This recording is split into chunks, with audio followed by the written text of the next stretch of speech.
Pertama-tama marilah kita memanjatkan puji dan syukur kehadirat Allah Subhanahu wa taala, Tuhan yang Maha Esa, karena atas limpahan rahmatnya sehingga pada pagi hari ini kita dapat berkumpul di lapangan apel untuk melakukan apel secara rutin ya, mulai hari ini di setiap hari Senin dan Jumat. Perlu kita ketahui bahwa kita di Kabupaten Raja Ampat sudah masuk di level 2, sehingga kita sudah memenuhi syarat untuk bekerja di kantor masing-masing, tetapi dengan protokol kesehatan yang ketat. Jangan kita abaikan ya protokol kesehatan karena pandemi belum selesai. Saya berharap kepada seluruh ASN yang belum vaksin, diharapkan untuk segera vaksin. Untuk mengkoordinir supaya tertib, dikoordinir oleh masing-masing dinas. Nanti kepala dinas menjabarkan perintah ini kepada seluruh ASN yang ada di dinasnya. Sehingga nanti kami coba untuk berkoordinasi dengan dinas kesehatan, Fakultas Kesehatan, untuk segera memberikan kami data ASN mana saja yang sudah vaksin dan mana yang belum, sehingga kita lebih tertib. Mengapa ini kita harus perintahkan? Karena vaksin, dengan adanya vaksin itu menghindari kita dari risiko pandemi yang lebih berat. Kami mencoba untuk melakukan kajian dan lain sebagainya melalui media ataupun wawancara langsung dengan ahlinya, bahwa vaksin itu gunanya bukan untuk supaya kita terhindar dari COVID, tetapi jika kita sudah vaksin dan diserang COVID, maka risiko itu dapat berkurang kurang lebih 90%. Sehingga bagi kita semua, teman-teman semua yang belum vaksin, agar menyadari ini bahwa vaksin itu gunanya adalah menghindari orang ya dari risiko COVID yang parah atau berakibat pada kematian. Sehingga sekali lagi agar ini diperhatikan dengan sungguh-sungguh. Yang berikut,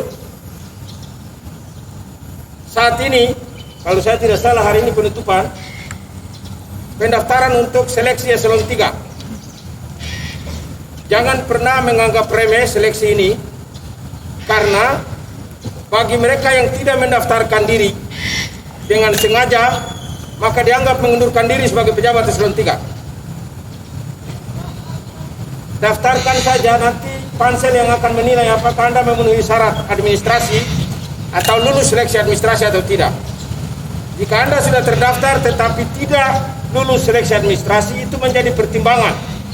Satpol, jaga yang belakang sana, yang terlambat tidak usah masuk. Kepala dinas saja sudah duluan kok.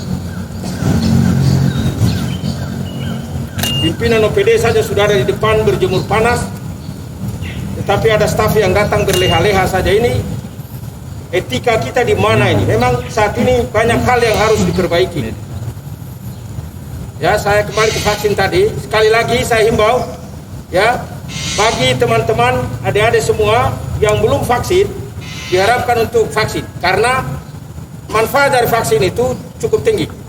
Kita lihat bahwa kita di Indonesia saat ini menjadi salah satu negara yang turun drastis ya penularan COVID. Berdasarkan analisa dari ahli bahwa ini diakibatkan oleh kesadaran warga dalam vaksin. Gitu. Jadi ini tolong diperhatikan. Kita sebagai aparat sipil negara punya tugas untuk memberi contoh kepada masyarakat umum. Itu ingat itu ya. Tetapi bagi mereka yang berdasarkan ya keterangan dokter penyakit dalam bahwa tidak bisa vaksin, jangan memaksakan diri, tetapi tetap berkonsultasi dengan dokter sampai memenuhi syarat untuk vaksin. Ya. Yang berikut, ya tadi saya sudah sampaikan ya, bagi eselon 3 tadi sudah ya. Besok di Aula Bapeda akan ada kegiatan Smart City. diharapkan untuk seluruh Kasubag program ya dengan kepala dinas untuk hadir pada acara dimaksud. Yang berikut saya ingatkan kepada kita semua, kita datang bekerja di kantor bukan karena tunjangan perbaikan penghasilan tetapi karena gaji. Ingat itu.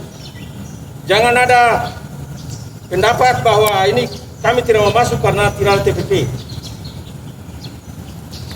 Kita digaji untuk bekerja. Kalau tidak bekerja, gaji buta. Gaji buta berarti dosa.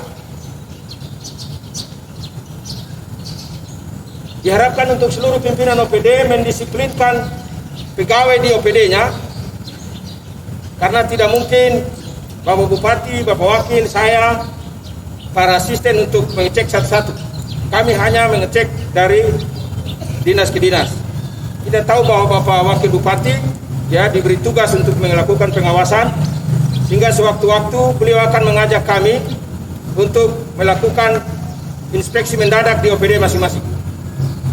Sehingga diharapkan untuk pimpinan OPD agar mendisiplinkan pegawainya. Kami tidak usah teriak di sini, cukup melalui pimpinan OPD saja. Sehingga ke depan kita berharap untuk disiplin pegawai meningkat, karena kita tahu sendiri bahwa pandangan masyarakat saat ini bahwa pegawai sudah tidak kerja lagi, tinggal di rumah saja, kantor kosong, datang pelayanan tidak ada. Bapak dontar mau masuk kan dontar dapat TPP, baru gaji dapat. Nah, ini persoalan. Kerja saja, dari awal saya sampaikan kerja saja. Rezeki akan datang mengikuti, tapi jangan cari rezeki baru kerja. Kerja saja rezeki akan mengikuti. Seluruh aparat sipil negara yang saya hormati, saya yakin dan percaya bahwa dari tahun ke tahun ya berbagai prosedur dan mekanisme selalu diperbaharui oleh pemerintah pusat. Kita akan sekedar mengikutinya sehingga 1-2 tahun ke depan ada perubahan-perubahan. Nah, perubahan-perubahan itu diantaranya jabatan struktural dikurangi, tetapi dikompensasikan kepada jabatan fungsional. Kalau sudah pada jabatan fungsional, maka yang dilihat adalah bagaimana profesionalnya seorang aparat sipil negara dalam bekerja. Cepat atau tidaknya dia naik pangkat dan lain sebagainya itu karena kerjaannya dia, kinerjanya dia, bukan karena belas kasihan. Yang berikut saya ingatkan kepada seluruh pimpinan OPD, bagi pejabat yang tidak pernah masuk, ya, yang tidak pernah masuk, jangan diberikan SKP sebagai salah satu syarat untuk mengikuti seleksi. Tidak perlu diberikan. Dia sampai di ujung dunia kita ikuti. Kalau seluruh kepala dinas sudah menandatangani SKP-nya, maka saya atau para asisten pasti menandatangani. Mengapa? Karena kami percaya kepada pimpinan OPD. Untuk apa diberikan jabatan tapi kita tidak percaya. Jadi sekali lagi kepada seluruh pimpinan OPD, bagi pejabat yang selama ini tidak melaksanakan tugas atau malas-malasan, jangan diberikan SKP sebagai salah satu syarat untuk mengikuti seleksi. Selon 3. Supaya yang bersangkutan tidak perlu ikut seleksi. Yang lain ada setengah mati datang kerja siang dan malam, tetapi yang lain berleha-leha saja di rumah, terus tiba gilirannya mau seleksi terus datang. Itu tidur juga, toki pintu gitu. Bapak, saya punya SKP belum tanda tangan. Wah, mana tidur di mana, aku baru bangun. Saya harap itu ya para kepala dinas. Jadi kita hanya mengontrol lewat kepala dinas, kita tidak perlu tahu ke bawah. Tapi kami punya data. Kami punya data berkaitan dengan pejabat-pejabat yang malas. Termasuk pejabat eselon 2, bukan cuma eselon 3. Kita punya data semua. Ada pejabat eselon 2 yang hadir di kantor, tapi begitu diundang untuk rapat tidak pernah datang. Utus sekretaris terus. Nanti besok gilirannya kita nilai, kita kasih non-job baru teriak. Etikanya di mana? Siapapun jadi pemimpin, wajib hukumnya aparat sipil negara untuk loyal.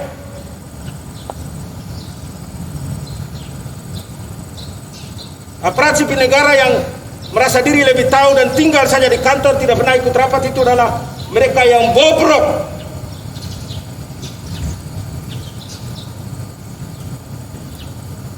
tepuk dada saja. Kualitas kita itu diukur dari apa yang kita perbuat setiap harinya.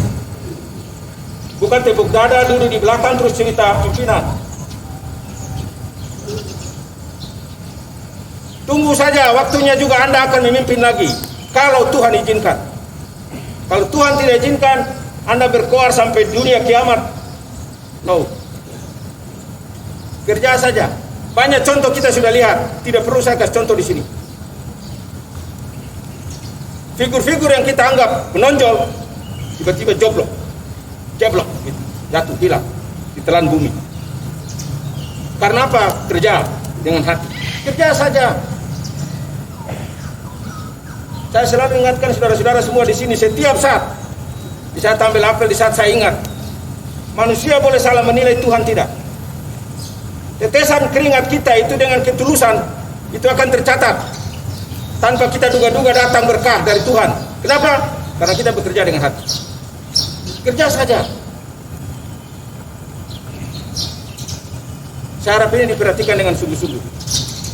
Saya punya kewajiban memberikan ini. Saya punya kewajiban membina ini. Mengapa? Tanggung jawab ada di tangan saya. Pertanggungjawaban seluruh operasi negara di daerah ini ada di tangan saya. Jika saya tidak memberikan pemahaman-pemahaman, saya ikut berdosa. Saya ikut salah. Sehingga saya harus wajib hukumnya, saya memberikan pemahaman. Saudara-saudara terima atau tidak itu kembali kepada saudara-saudara. Kewajiban saya adalah memberikan pemahaman itu, melakukan pembinaan, dan lain sebagainya. Saya harap saudara-saudara paham ini. Mari kita bekerja sama ya. Saya tidak pernah menolak ada yang hadir untuk berkonsultasi dimanapun itu. Ya, di tempat parkir pun saya terima jika ada orang yang ingin bertanya dan lain sebagainya. Sehingga jika ada hal-hal yang mengganjal, tolong informasikan kepada kami dimanapun kami berada. Sehingga kami juga punya data, tetapi jangan datang terus pimpinan sudah bagus dan masih lapor lagi misalnya. Agar dihindari. Seluruh operasi negara yang saya hormati, sekali lagi mari ya bergandengan tangan bersama-sama membangun kabupaten ini. Karena apa? Teman-teman di depan saya ini besok adalah jadi penerus kami begitu ya. Tidak ada orang lain, kalian juga. Sekarang kalian masih berdiri di sini, tapi besok bisa berdiri di depan. Juga di sini, di tempat saya berdiri ini. Bisa terjadi seperti itu. Itu semua kembali kepada saudara-saudara sekalian, tidak kepada siapapun.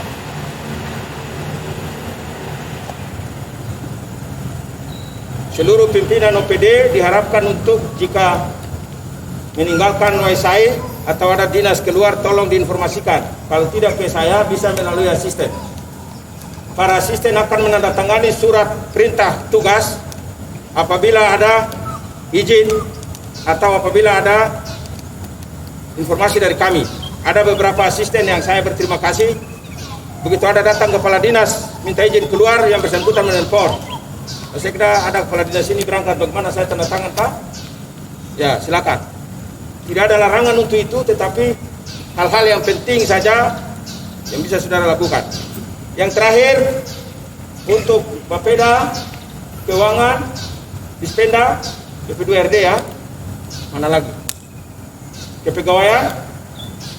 Besok kita dikunjungi oleh orang dari Kementerian Dalam Negeri, kurang lebih 17 orang. Melakukan monitoring dan evaluasi terhadap berbagai kegiatan yang ada di pemerintah Kabupaten Raja Ampat. Untuk itu sehingga kepada kepala bagian pengadaan barang dan jasa ya, agar berkoordinasi terus ya, berkoordinasi, tidak usah menunggu jemput bola.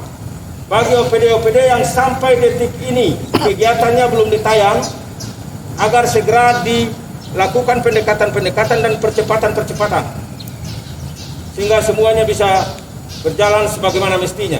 Karena besok itu tim akan tiba dan itu salah satunya yang akan dilihat. Keterlambatan diakibatkan oleh apa? Ya, jangan sampai semua itu berdampak kepada penilaian penyelenggaraan pemerintahan tahun ini di Kabupaten Raja Ampat. Saya pikir itu yang bisa saya sampaikan. Terima kasih atas perhatian. Barisan disiapkan.